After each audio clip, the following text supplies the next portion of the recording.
In November 2025, Russia launched a submarine built around a single weapon, not a missile, a nuclear-powered underwater drone the size of a city bus, designed to cross an entire ocean, slip past every defense system the US has built, and detonate off the coast.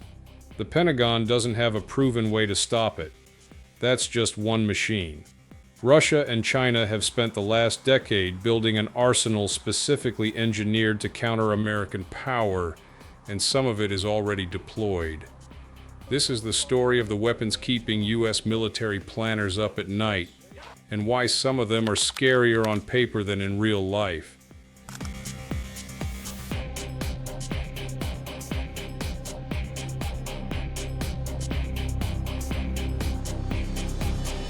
Let's start with that submarine, because it might be the strangest weapon either country has ever built.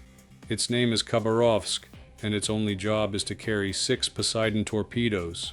Russian officials describe Poseidon as an oceanic multi-purpose system, which is a strange way to describe a torpedo that's over 60 feet long, powered by its own nuclear reactor, and armed with a warhead some analysts believe could reach several megatons. Unlike a normal torpedo, it doesn't just cross a harbor. It can travel thousands of miles underwater at depths deep enough to avoid most detection before it ever reaches a target. The idea behind it is simple and brutal. Even if the US builds a perfect missile shield, that shield only stops missiles. Poseidon doesn't fly through the sky at all.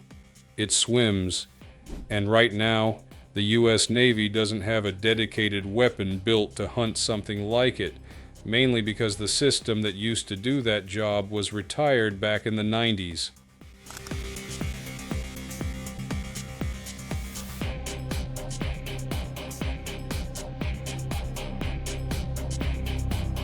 Analysts still argue about the exact numbers. Some sources put its range at over 5,000 nautical miles. Others say its top speed alone would make it nearly impossible for a torpedo to catch.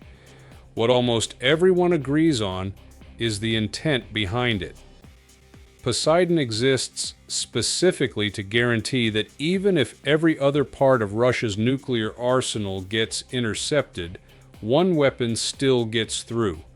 Moscow has said it plans to eventually field more than 30 of these torpedoes across a handful of dedicated submarines.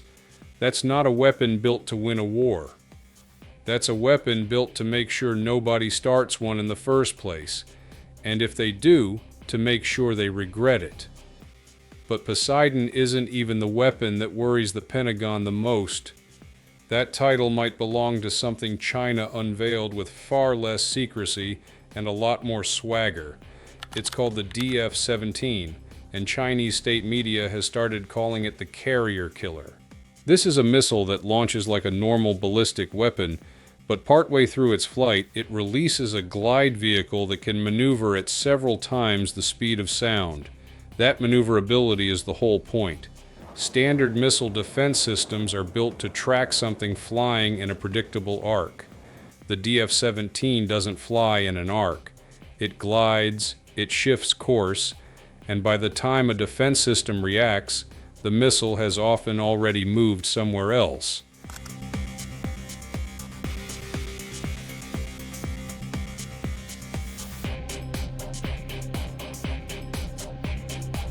China's own defense secretary equivalent has claimed this missile could put a US aircraft carrier out of action within minutes of a real conflict starting.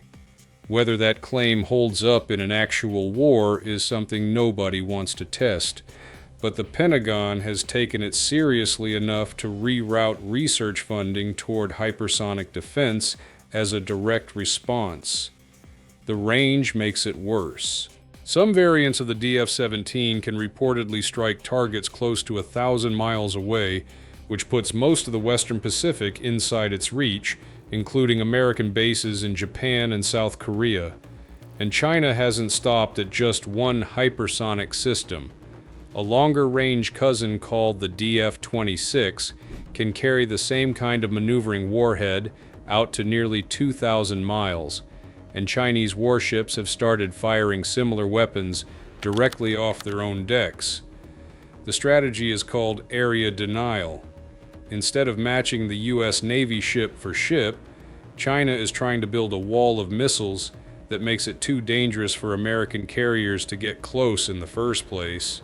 If you're wondering what it actually takes to build weapons meant to counter this kind of arms race, that's a rabbit hole worth going down.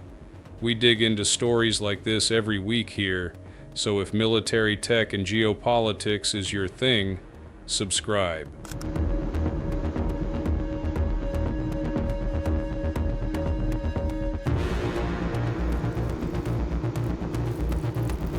Now here's where the story takes an unexpected turn, because not every so-called superweapon lives up to the hype. Russia spent over a decade promoting the T-14 Armata as the most advanced tank on the planet.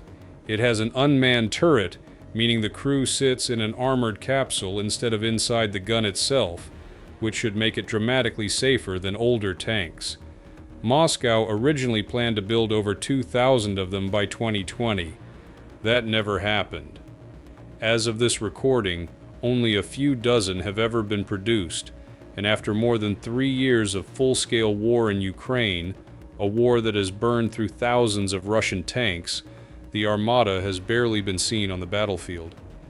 Rostec's own CEO admitted the tank is simply too expensive to risk losing, and British military intelligence has reported that commanders don't fully trust it yet.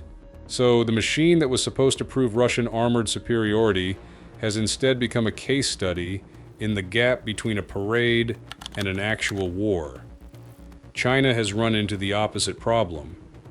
Instead of showing off a single flashy prototype, it's been quietly mass-producing something that already works.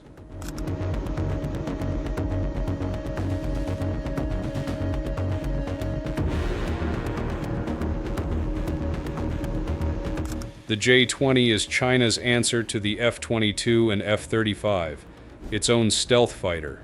And unlike the Armata, this one is not sitting in a warehouse.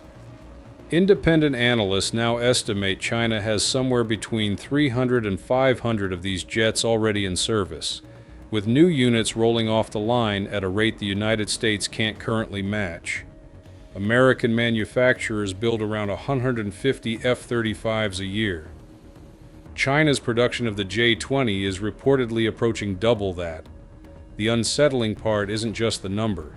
It's that the Pentagon has never gotten its hands on one to actually study it up close, the same intelligence gap analysts faced back in the 70s with a different Soviet jet. Nobody outside China's own military fully knows how it performs against an F-35 in a real fight, and by the time anyone finds out, the fleet gap may already have closed. So what do you do with all of this? A doomsday torpedo the Navy has no clear answer for, a missile that can outmaneuver its own defense, a tank that turned out to be mostly theater, and a stealth fighter multiplying faster than anyone expected. Some of these weapons are exactly as dangerous as advertised. Others are proof that the scariest headline isn't always the scariest reality. Either way, the balance of power is shifting, and it's shifting fast. There's another one on screen if you want to keep going.